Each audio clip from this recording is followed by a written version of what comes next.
its high moss-covered walls hid winding pathways, crumbling statues, and whispering vines that seemed to remember things that people had long forgotten.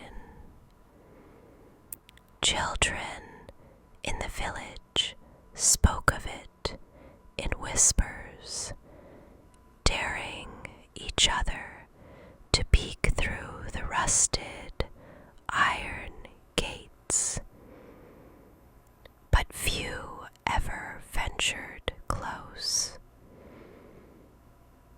It was said that the garden was home to strange creatures, soft footsteps, and the sound of scratching claws when the moon was full.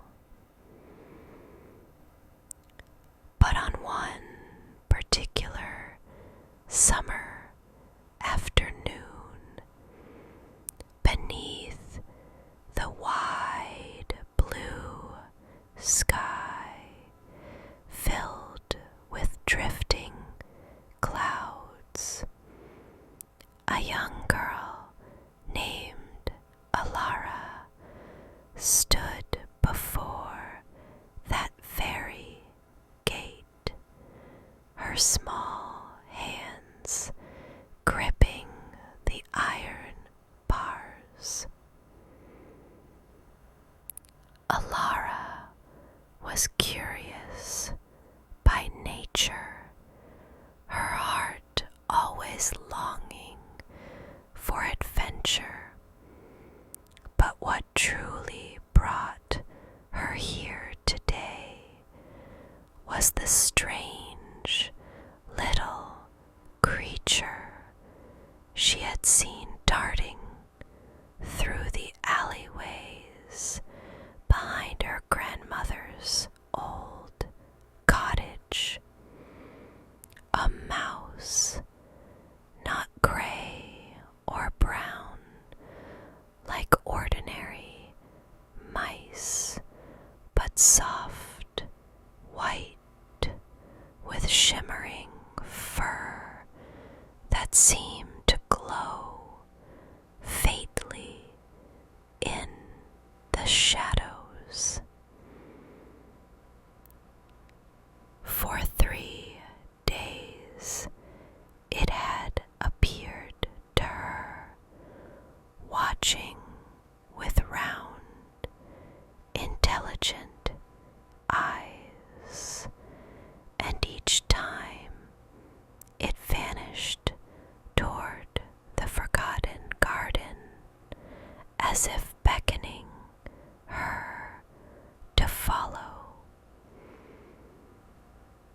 And so she did, her breath catching in her throat as the heavy gate creaked open, revealing the tangle of green beyond.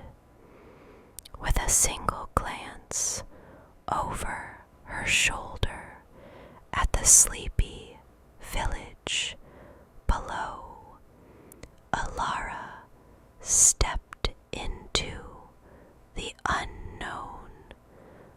As Alara moved forward, the path began to narrow, twisting and turning beneath overgrown arches of roses and wild ivy. Petals floated softly to the ground as a warm breeze stirred the branches, and in that gentle moment, Alara felt as though she were walking through a dream.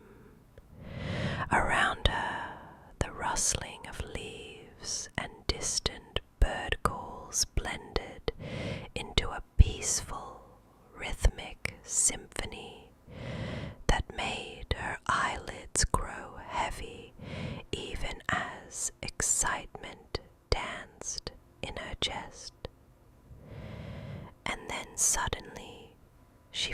herself standing before an ancient stone fountain, its carved edges worn smooth by years of rain and wind.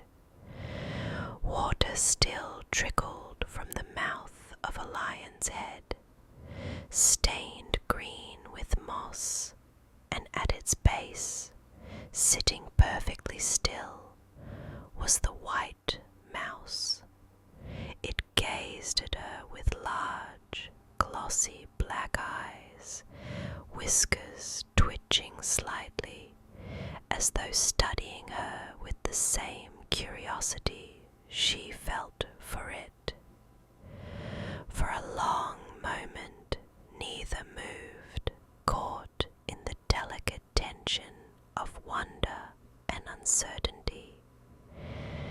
And then, in the softest whisper of a voice clear as the trickle of water from the fountain, Elara thought she heard it speak.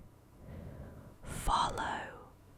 The word echoed faintly around her, as if spoken by the wind itself, and though she could not leave her ears, she felt no fear.